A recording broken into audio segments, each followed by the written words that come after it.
Au XVIe siècle, au Japon, durant la période Sengoku, fut décidé de bâtir une école, à l'écart des guerres, où l'on transmettrait la culture japonaise de génération en génération. Celle-ci évolua à travers les âges jusqu'à devenir, dans les années 2000, Jobar, l'école des otaku.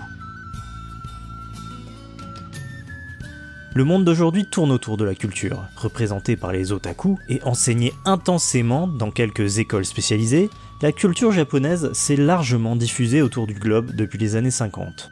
Si l'Europe de son côté n'a pas réussi à s'imposer avec ses BD-files, les États-Unis dominent actuellement le marché avec en première ligne les pro-comics, que les otaku ont en horreur. Au fur et à mesure des années, les otaku ont développé leur amour pour les arts, faisant la fierté des Japonais. Un intellect supérieur leur a permis de maîtriser les technologies de pointe, telles que la robotique, mécanique quantique et autres projecteurs holographiques. Mais leur arrogance et leur excentricité leur a valu une réputation en baisse.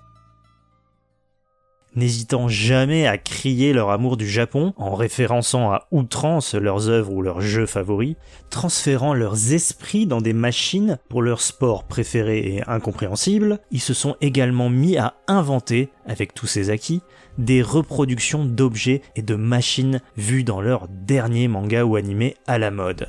Tout ça juste pour épater la galerie, mais que d'aucuns pourraient voir comme des armes.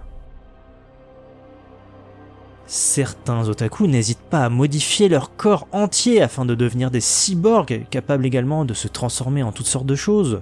Et d'autres utilisent un humour parfois douteux et un langage peu approprié pour, disons, les moins de 12 ans. Le pire arriva lorsqu'un otaku ayant très mal tourné sema la terreur un peu partout dans le monde avec des objets technologiques terrifiants. Jusqu'à ce jour où celui dont on n'arrive jamais à prononcer le nom se fit arrêter par un nourrisson. Cet enfant devenu célèbre se nomme Hachi Powa.